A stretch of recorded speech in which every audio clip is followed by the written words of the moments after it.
You're listening to Radio Primavera Sound, proudly presented by Cupra.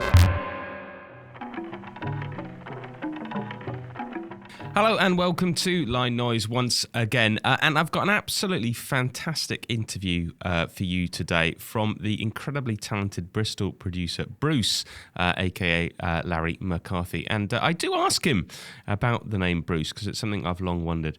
But honestly, he's one of the most honest, entertaining interviewees I've encountered in a long while. Very up for speaking about his music. We talk, for example, about the sort of shift he made towards pop music.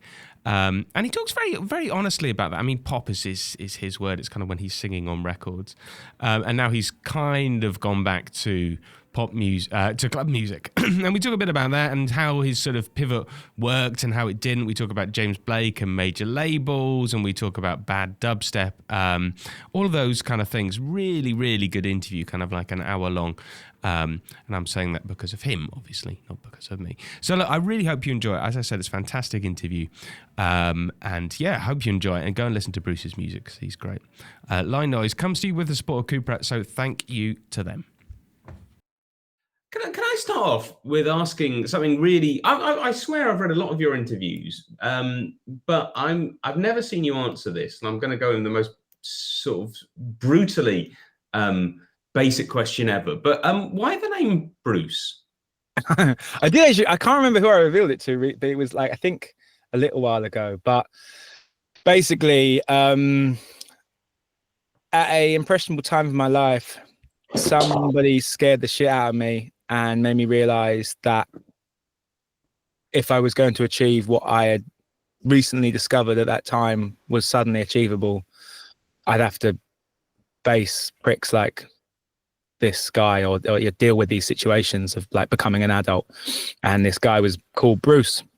So I call myself Bruce to kind of, be in remembrance of that.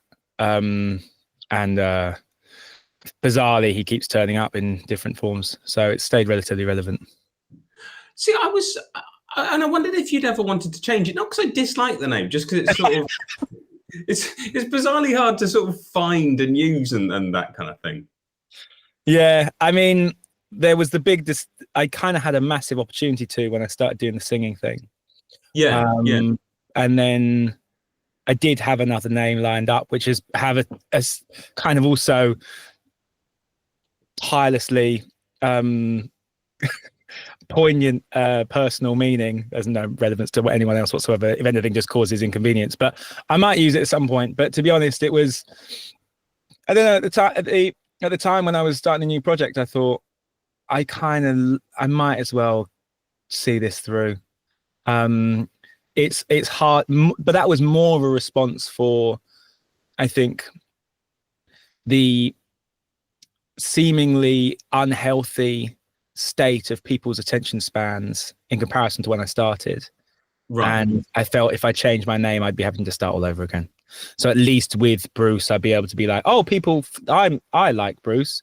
And there's enough people out there, I think, just about, that when I was reaching out on a similar label, it made sense. And my partner was just like, you need to keep everything under one roof. Why diversify if you can just prove to everyone that you can do loads of stuff under the same alias? Yeah, I mean, you're definitely well known enough that there's no denying that. And one thing I actually quite like about the name is if you just hear it straight off, it could be anything. Like, you know, some names you're like, oh, that's a bit jungly, or so, you know, that sounds sure. Bruce is like, you could make, I don't know, anything. Yeah.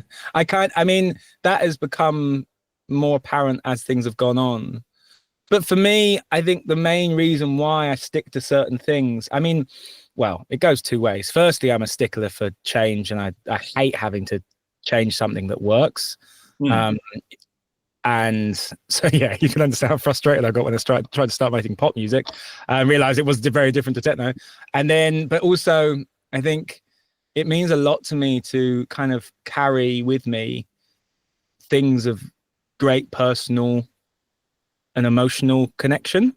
And I think whilst it was such a long time ago that I did meet that that guy, and he was a revenue protection officer for First Great Western Trains, who just threatened to take me to court because it was like my first term at uni, and I was just like, oh god, I met all some friends at uni, and it's gonna be great. This guy's threatening to take me to court. Oh god, mommy, daddy, like that sort of thing. It was basically, that.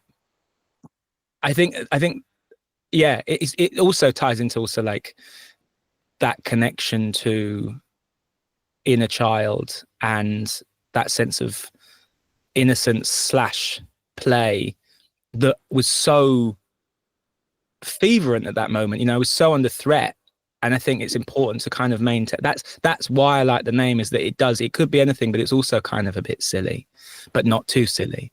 And it's, you know, it's also, I can kind of still hold on to that sense of inner child with it a little bit, but also it could also be big bad Boshy Bruce Bosh sort of thing, you know. So it keeps things playful, essentially.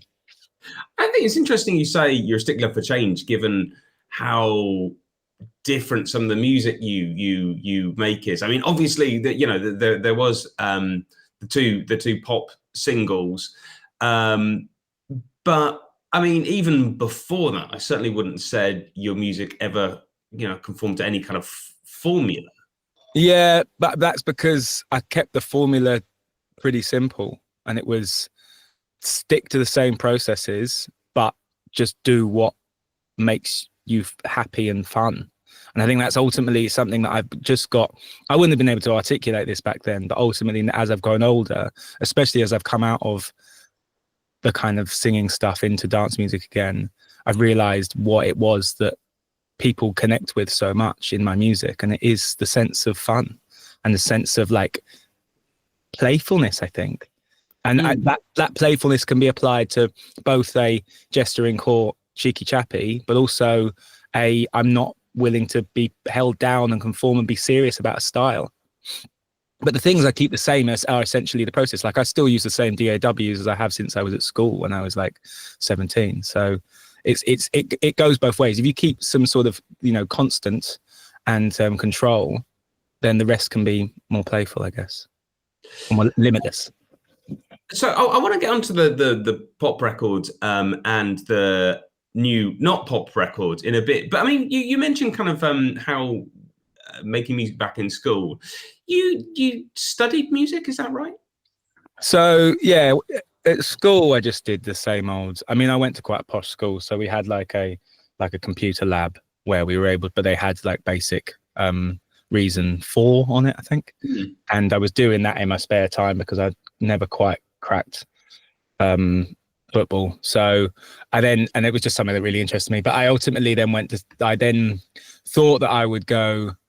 Well, it was around the same time I was doing a lot of painting, but it turned out, and I once again couldn't articulate it at the time, but the art was more of an escapism for me from a general teenage angst and emotional relationship turmoil. And I put a lot of time into that, but I was putting just as much time into music. And whilst becoming of an upbringing that affirmation was quite a big thing for me, I was quite torn between the fact that people were seeing my art and people being like, oh, wow, that's amazing. Even though the process was very much cathartic, didn't enjoy it. And then I'd write this music that was kind of similarly, I don't know. I mean, at the time people were saying that it was, you know, I had a music teacher, Mr. Tansley, who would say how accomplished it was, what it was, because I was listening to like Christian Zanessi and like early GRM stuff back when I was like 16, 17. It was just basically my singing teacher, my music teacher was like, you're into weird shit, check this out. And I completely devoured it. This album, it's reissued recently, Stop l'Horizon. Can't pronounce French, but don't know if you know it. Christian Zanessi saying it's on GRM. It's amazing. It's like, it was for me, it really demonstrated how you could. Because I was starting, because I've been growing up with rock and, you know, being in bands and stuff. It was then realizing electronic music can go so much deeper than instrumental stuff. So I was getting into that, but I was making music that whilst my music teacher was like, holy shit, this is wild. I'm playing it to other people and they're like, well, that's fucking horrible. You definitely shouldn't do that, because people are so much more used to like visual art than they are oral art, you know, or oral art. Like Yeah.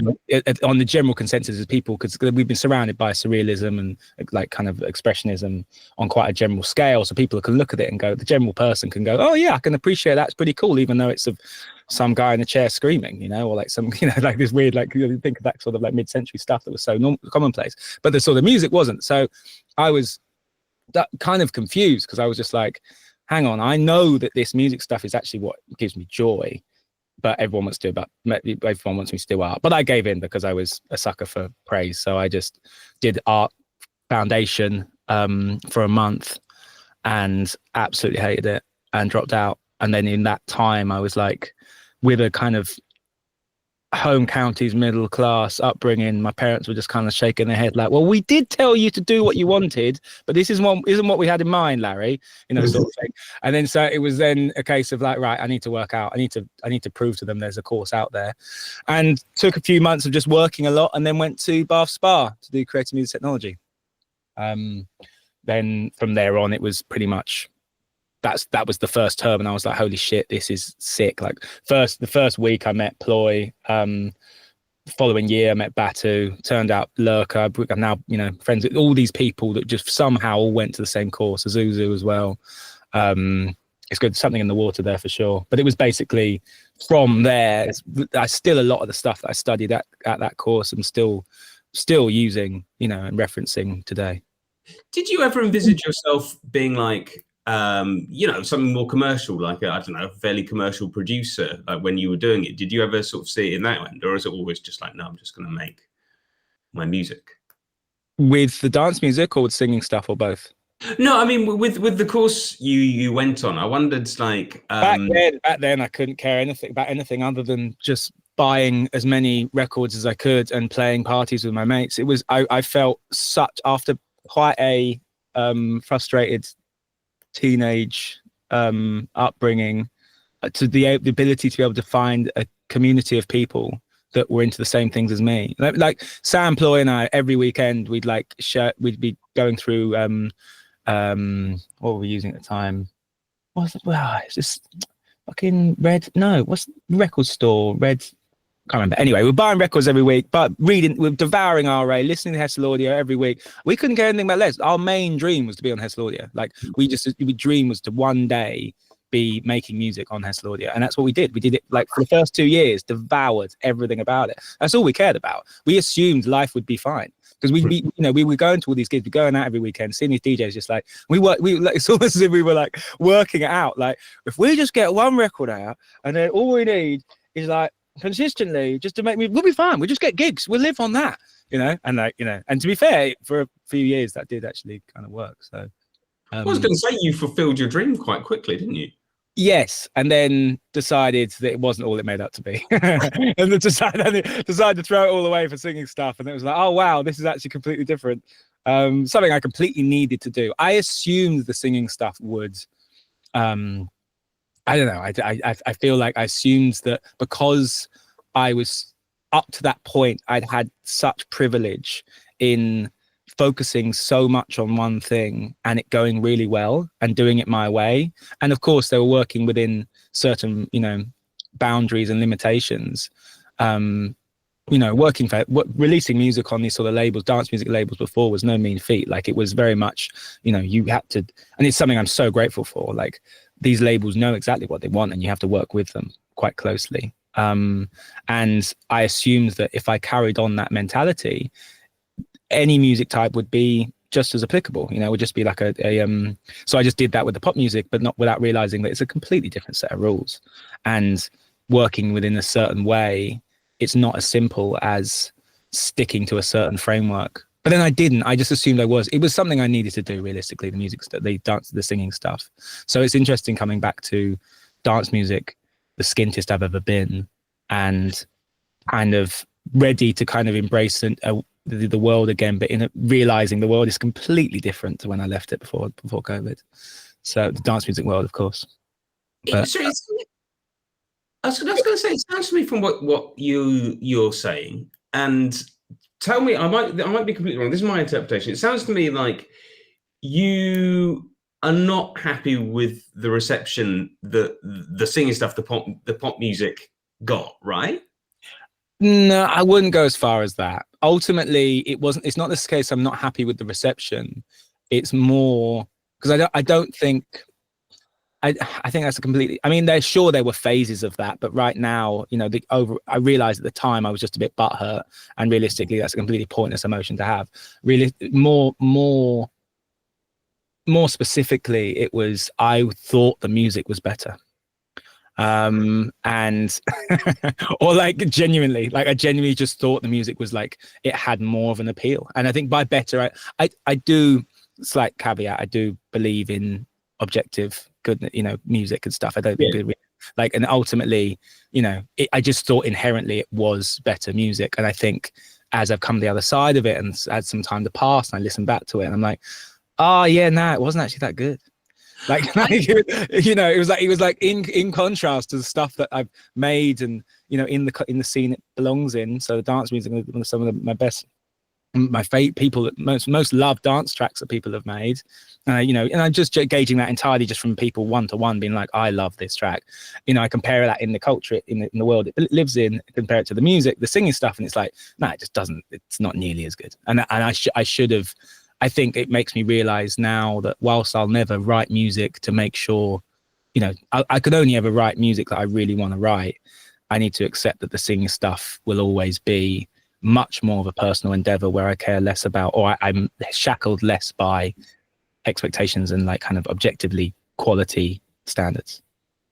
I mean, I've got to say, I really like the singing music. I'm glad, mate. I thought it was sort of brave in a way. Like, I mean, mate, if I had a penny for every time someone said that, and like it's so funny, and it's like at this point, it's like I totally get it. I completely, because that's what it was at the time. It was like I need to do something different. The world is falling apart. We're entering a fucking like pandemic, and it's going to be zombies crawling the world soon. Which let's not lie, there was that mentality going around. And it's not maybe zombies. You know what I mean? But ultimately, my life skills is sitting in front of the computer and going beep beep boop, yes, wave my hands to the club. Like it was like, this is so crazy. But then I thought, well, I'm not going to become a carpenter. So how about I try and make some music that has some wider appeal? And it's like that step out, and it's like, cool. I'm so grateful that people realize that trajectory is one that took a lot of fucking discovery, and to see it's brave. It's just so funny that so many people come to that realization. It's just like, wow, well done. Well done for Dino. Which I'm not putting down at all. It's more laughing entirely at myself and the fact that, and looking back at it myself, it makes me realize how it was an entirely crazy endeavor that I had to do. But like for example, I kind of know what you mean, because brave is one of those words, isn't it? But like, I mean, I thought it was very enjoyable, very very listenable, good tunes. Yeah. Thanks, Ben. Appreciate it. I sort of say, Bruce, you didn't use much, if any, effects on your voice, right? I mean, mate, it's completely like I mean, yeah, okay, maybe not lots of effects, but like it's pitch tuned to fuck. Like it is very much manicured. It's made to feel like there isn't much on it ultimately. Okay, no, but it's made to feel like there isn't. I mean, I think if you obviously you know about it because you made it, you were there in the production, how many effects and that stuff you may have put on it. But me listening to it, it doesn't sound like it doesn't sound like you put it through a lot of things. It sounds like that's what you sound like. And I don't think, I mean, I guess I've never heard your singing voice without, in another context, but it doesn't sound like you were trying to hide it or anything, or you're trying to make it sound not natural. Not at all. I mean, it was very, very honest, the whole response. I've spoken before about how that whole project made me realize the honesty in music and how much honesty can be a bit of a Marmite thing for a lot of people. I think people hear a sense of honesty in music and they steer away from it. Other people can pull towards it like, oh my God, yes, it's a real thing that, it can be a real deciding factor. The whole aim of the project was to be able to write music that I could stand on stage with a backing track and sing to the best of my ability, because I'm an idiot. I wrote ridiculously hard melodies. It was very hard to do, but the live shows I did do, the aim was just to be able to nail those songs, just sing it. I had live vocal effects being applied by either me or a sound technician I had, which was just one, effects box, but just to add a little bit more live dynamics, because it tends to just give a more of a, expansive feel in a live environment, especially with good sound. But the shows I did do, most of the time, people will come away and going, "Holy fuck! Like that was really good." And I think it is about, essentially, it's real. I think the real crux of it is the fact that in those contexts, if as a live musician performing with an instrument, mine being my voice, and doing a thing and trying to captivate a certain emotion and a certain tone, when given the stage, literally, it is very effective. But translated necessarily into recording, it doesn't necessarily have that vibe, because it's being held against a lot of stuff in my own kind of, in the world we're in. You know what? I shouldn't be here. I shouldn't be doing this. I shouldn't be going in and explaining my own critique of my music at this point. At the end of the day, I spent a long time thinking about it. The next album, Singing Album, which is finished a few months ago, putting on the back burner for a little while, is very different. I've tried to go for a different approach, but ultimately I've tried to shape that honesty into a different way. But at the end of the day, any reception I've had from it, I've been like extremely grateful for. Some of my close friends have been like, "I do not like this," and it's like, cool. That actually says a lot, and it's it's good feedback. And then I've had strangers who come to me and just like, no, it's really, really special and moving. So ultimately, I'm so happy that I did that thing, because I've learned so much from it. It's just quite interesting how it's going to take a lot longer before I'm able to kind of generate the same career, essentially, doing something like that in that way than I was in dance music. And it doesn't mean I'm coming back to dance music with a tail between my legs. I think a lot of the music I'm releasing in this new project, this dance music stuff, actually was written before the singing album was released. So it's just kind of it's just the time it's taken to come out. But yeah, it's the main thing to learn from it is honesty, and how much of it plays that. Sorry, I'm loads of events. Sorry. All right. To be sort of slightly armchair psychologist about it, which is a terrible thing to do, but I'm going to go for it. The two EPs are called Not and Ready,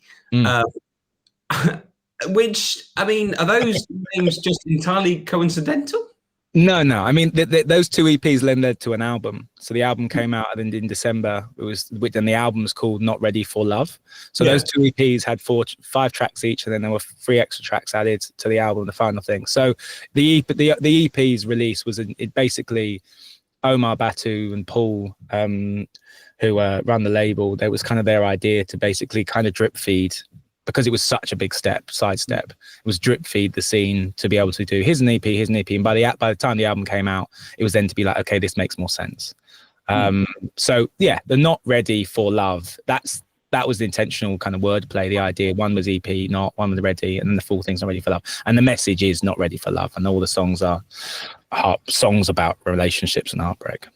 Well, I was going to say, I think you said somewhere the 2 EPs are about a very complex open relationship. The album on the whole, and the different relationships that spiraled out of that. Was that difficult to write about? It was very much a cathartic process. Going back to the honesty thing, it was I was going through a lot of therapy at the time, and I realized how much of, I mean, I don't know if you've done much therapy yourself, but ultimately there's a huge amount of deep digging emotionally and kind of deconstructing these sort of processes and these sort of relationships and these situations I repeatedly refine myself in. It involved a lot of tears, the writing process, but it was a way of giving meaning to each of those kind of situationships, relationships, an overall arc of love, hurt, and hate. But it was one that is kind of ultimately has a happy ending. It kind of tells a story of how I eventually got with the right person, and we've been partners ever since. So it kind of, once again, very personal, very honest, and I'm glad. But then, the next album is just as painful for different reasons, but that we won't talk about that yet. But yeah, it's hard. I don't really believe music should be easy, to be honest. Well, it's good. And I'm glad I'm glad you're in a good relationship and Thank you. Cheers. Therapy is the best. Honestly, everyone should fucking do it. It is the best money you'll ever spend. I mean, so sorry. From what you said, the singing is not finished though. You've got an album coming out on which you are singing. I mean, another album. I mean, my plan is to kind of tie the two together essentially, and it's going to find the weaknesses and the strengths of each of them and kind of bring them together. There's more singing music. So this new project that ultimately is happening this year is very much exploring dance music, and there will be some singing in that. But no, the kind of the aesthetic will probably it carries over into much less of the kind of cloud choir singing sort of approach. It pulls into a much darker, much more, slightly more dishonest process and results in an album. But that won't be till 2026. So that's more of that later. Exploring dance music in sort of different types of dance music? Different genres? For me, this project, so starting up the new label, Poorly Knit, it's more about exploring what can be done on the dance floor and the emotions that are kind of can be explored and exercised and that used as cathartically to, and that like the tracks are meant to be vessels to explore these different themes, but also as a sense of catharsis, of release and kind of letting go of emotions. So it's less about styles. Once again, I'm kind of not pinning myself down at all by style. It's more, I want to create little worlds with each track that, people feel like they can really get into, but also make sense on a dance floor in that sort of context.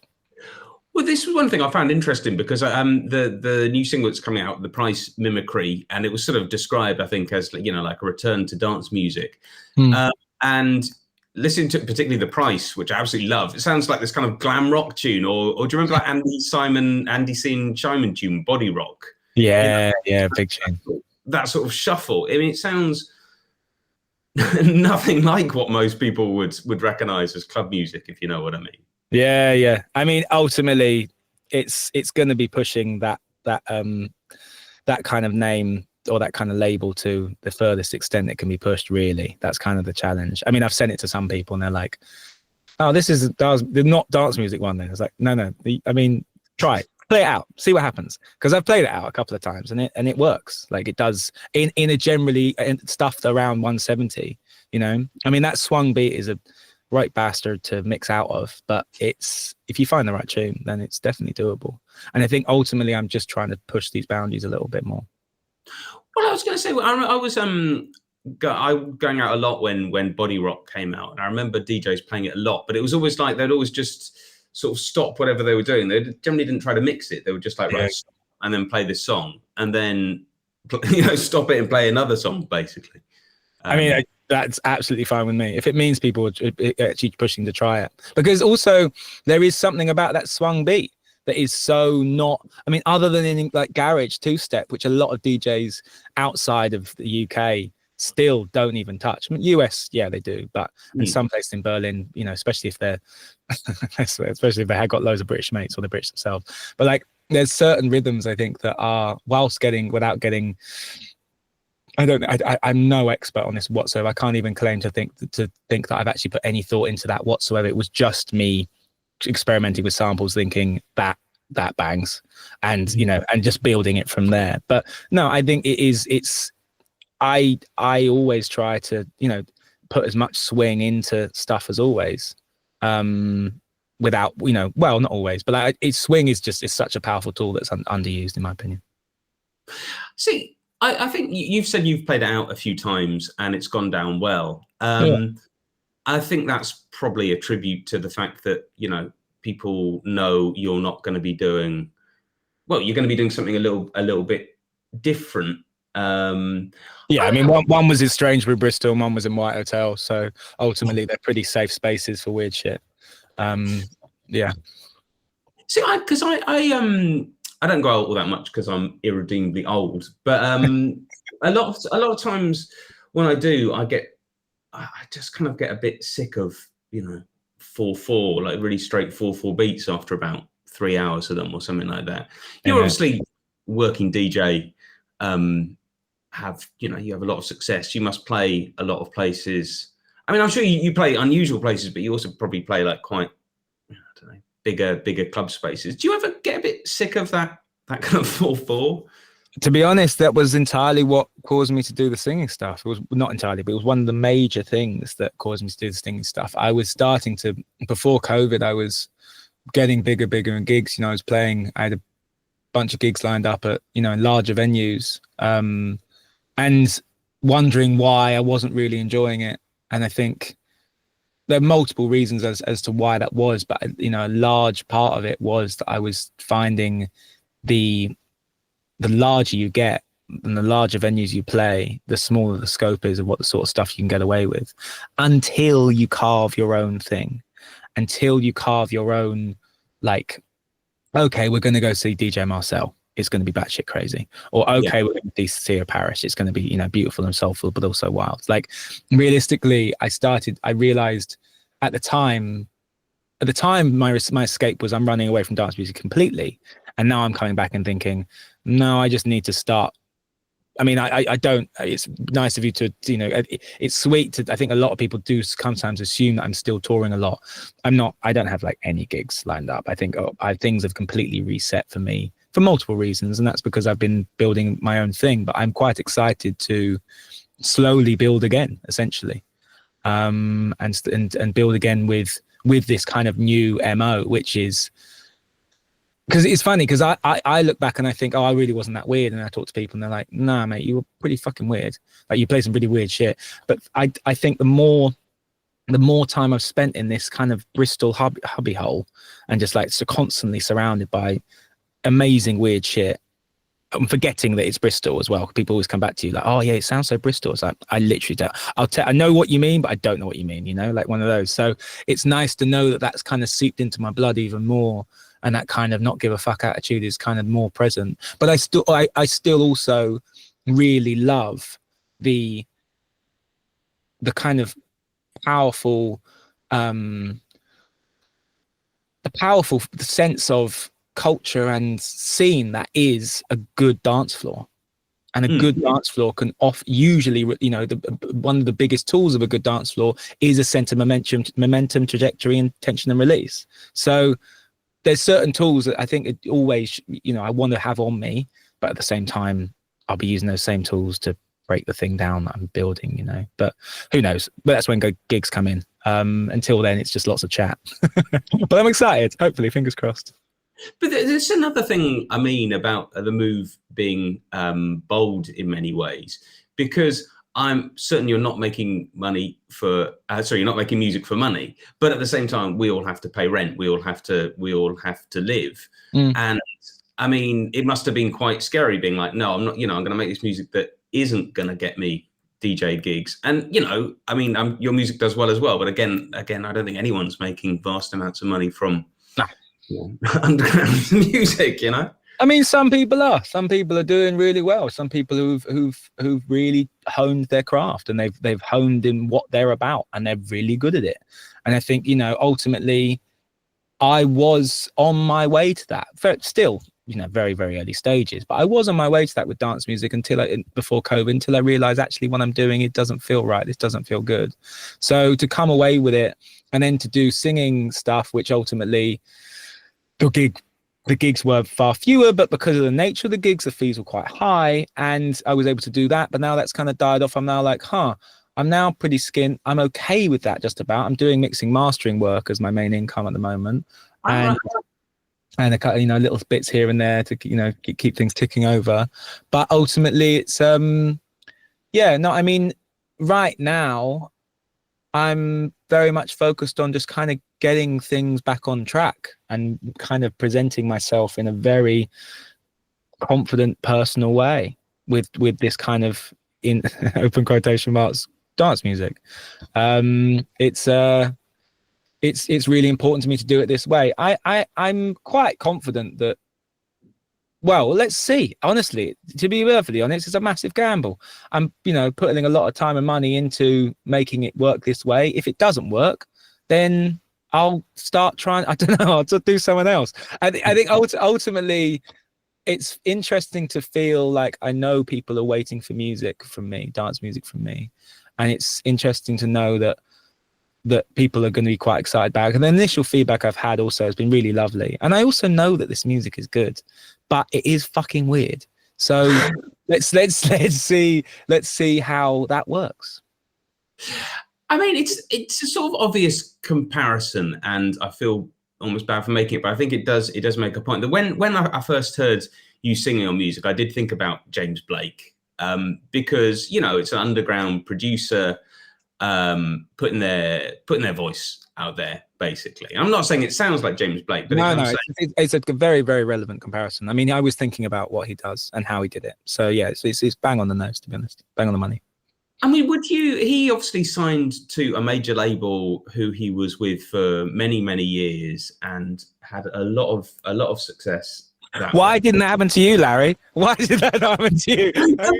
Did someone offer? Like, do you ever think, I'm going to go and ask Polydor or whatever? Because I don't think it's like, I don't think it's. I wish I went round to every label I could to fiddle through to find every little like email I could to just worm in, and never got anything back. And even after the release, with ultimately, I didn't have any other. I had like 2 offers with the last album, and it was between a smaller DJ, another DJ, and like in dance music, or Omar. And it was like, well, it has to be Omar because he's my best mate. And to have someone like that, who so close to me, who really believed in it, he really, really believed in it. And he, even today, he says some very warming things, which give me a lot of hope, which kind of helped me with that process of kind of getting to where I am when I am happy with it, with the resolution we've just spoken about. But ultimately, no, mate, no, there was definitely not that. And that also should be worth pointing out that it's not as good as James Blake. Like, let's be real. Like, ultimately, what James was doing was tying together. He had much more rigid framework. He was aware of the amazing, powerful surge of, inverted commas, dubstep, post dubstep. Because it was, working still with that world. And the stuff like the kind of, and he did a bunch of EPs where he was still discovering that, the early Hessel Audio stuff, the he was even did that thing on Hemlock, didn't he? After the first album, this was stuff that I inhaled. This was so important to me. I saw him play like 4 times in the early days. Like, he really meant a lot to me to be able to do that sort of thing. But he was doing such an acutely well discovered way of doing it, and that's what I was lacking. I didn't have this rigid framework of these 2 marriage of things. I didn't have this. Because where we are when I started making music, what I was currently benefiting off with a lot of my music was tying in the hardcore continuum in this really stretched out kind of Hessel formula into various different dance music, but it didn't have that same kind of consistency, or the thread wasn't as coarse and vivid. It was so disintegrated by when I started up. So I didn't have that same sort of framework. So but also I decided I wanted to go entirely personal. I was launching myself into deeply, deeply personal songs. And whilst I was confident in the songwriting and the lyrics and stuff, and I've had, spoken to multiple people about how, and had some decent coverage on my lyrics, like they do well, there's just too much going on. And you compare that to James Blake, which is literally 4 sounds in his voice, and the cover of fucking the Feist tune as well. Like, at the end of the day, at the time, I was thinking, yeah, why aren't I getting major label interest? But it doesn't take much. I think these people who listen, who are run these major labels, who do know what they're doing. And there's we'll be able to discern the difference and where they're, because that's also what they're interested in the end of the day, is money. Especially given, if you look at the difference between Atlantic, Polydor, and XL back then, and the sort of risks they were taking, and the sort of artists they were taking on. You know, if you look at FK Twigs, look at I can't. There's a bunch of other people, but around that, if you look, it's not hard. If you look at these labels and the sort of artists they were signing, quite risky stuff. And the music industry isn't in the same health and shape as it used to be. You know, there's not these risks, as many risks taken. So especially when the music isn't as good. So it's very nice of you to ask that, suggest that question. And I did wonder it myself, but I think it makes sense. And I think I am at peace with knowing that there is some more whittling down to do of these styles so that they make more sense, they're more poignant, and they kind of just snap a little bit more, you know. Have you thought about getting into songwriting, writing songs for other people? Yeah, absolutely. Yeah. I mean, if once again, Ben, I'm sitting by the phone, I'm ready. Like, you know, like I you know, it's one of these ones where I'm totally down for it. It's when that I mean, I'm quite good at working with people in that respect. I think my mixing and mastering process, especially mixing, is very hands-on. I wouldn't necessarily say I don't have a huge amount of potential as a mixing engineer, because everything I read about being a good mixing engineer is you don't have a sound, you're very versatile, you can work with everyone. And I'm starting to think, that's not actually very me. Like, people come to me if, like, you know, and this, I've been working a lot with, you know, the band, and those processes has taught me so much, but also it's been like, I mean, they came to me because they hadn't had an album out before, and they loved my dance music, and they were like, they're geniuses, the bunch of them, they're such clever boys, and they basically decided that they wanted to bring together the kind of tangible folky feeling that they have, but so in this sense of trance depth that only exists in electronic music. And they wanted to reach out to someone that they thought might be able to do that, to be able to mix it down for them and work with them in that way. And I'm very, very grateful they asked me. And it was kind of the first ever like job I've ever done like that. Like, mixing down a band is so much harder than mixing down dance music.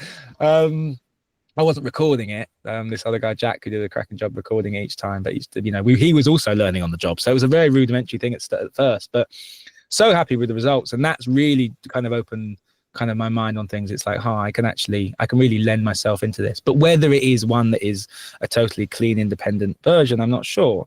So ultimately, I think at the same time, if people can come to me and they're happy with the results with that sort of hands-on mixing, where they're kind of pulling my reins a little bit, like Larry, I think that's a little bit too much dub echo there, mate, a little bit too much reverb. I was like, okay, fine. And then, you know, and I think it could probably lend itself to songwriting, but who knows? I'm I'm totally open to all this stuff. We'll just see when it happens, if it happens. You know, your music teacher we were talking about earlier, who likes the work you're making. Have you kept up with him? Do you know what he makes of your musical output? I haven't in the last, what year is it? 2025. Probably not for about 10 years, which is a shame. I think I still stay in touch with the university stuff. I mean, it's quite nice to be invited back there with the various alumni things, and I'm still kind of they're really good at bringing in previous kind of alumni and to help with talks and stuff. But so that's been really nice to connect with. I mean, there's, you know, multiple shout outs that I could be making to those all those lecturers, but Mr. Tansley was like, I think it's just one of these ones where I went to visit him. I'd go back and, you know, hang out there and just chat and stuff. But ultimately, I think it's one of these ones where it's like, there's only so much you can do before it feels a bit weird. Yeah. It's like, you know, it's like just appealing to another fatherly figure. You know, just like, oh, Dad, I've done some more stuff. He's like, cool, yeah, whatever, mate. You know, like, it was nice.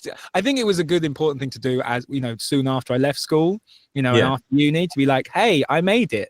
And like, they could, hopefully I just stay in their memory as that, you know, just like a kid that did it, you know, he's skint again, but he did make it for a little bit. I'm kidding. One thing I wanted to ask about before was which we didn't mention. You talked about your introduction to electronic music was, and I quote, bad dubstep. Like, I think Casper and Rusko Fabric Mix, was that it? I mean, the Casper and Rusko Fabric Mix is arguably, it's really on the mark. No, that's a great album. That's a great album. Is, isn't it? It is. And were you going out around then? Did you see any of it in the place? Yes, yeah. I remember seeing Koki when he had just done SpongeBob, I think it was, and that was amazing. Well, I went to what is it called? The really weird music festival, Bangface. That's it. Have you ever been there? I've not, mate. I've been meaning to. It's I was gonna say, yeah. Have you been? When did you go? I went. It was something like, I guess, around 2006, and I remember, like, me and my friend, we turned up. Basically, I think it started properly on Friday, and we turned up on Saturday. Yeah, work and various things. I remember just turning up, and people like just feeling like a sort of undercover cop or something, you know. Because I was just like, it was Saturday afternoon, and I was entirely sober and dressed in my usual clothes, and just. Yeah. Mania going all on. Yeah. And I mean, sorry. No, you go first. No, I was just going to say, I kind of, it was incredible, the music line, because you had people like Koki, and then, I don't know, Venga Boys. I mean, they didn't play, but like that kind of thing. You're like, what is going on, you know? It's a sort of world that I think is that festival itself is a real, it plays a real conduit for the brilliance of the marriage of like silly music, but also really fucking banging music. And it's all the good things about that kind of UK culture and that, you know, the hardcore continuum that twisted and warped around that time of dubstep. And I think I've never actually been. For me, whilst I'm kind of at a point in my life where I would be willing to go to something that silly, I'm actually kind of at my limit with how shite the rest of dance music is most of the time.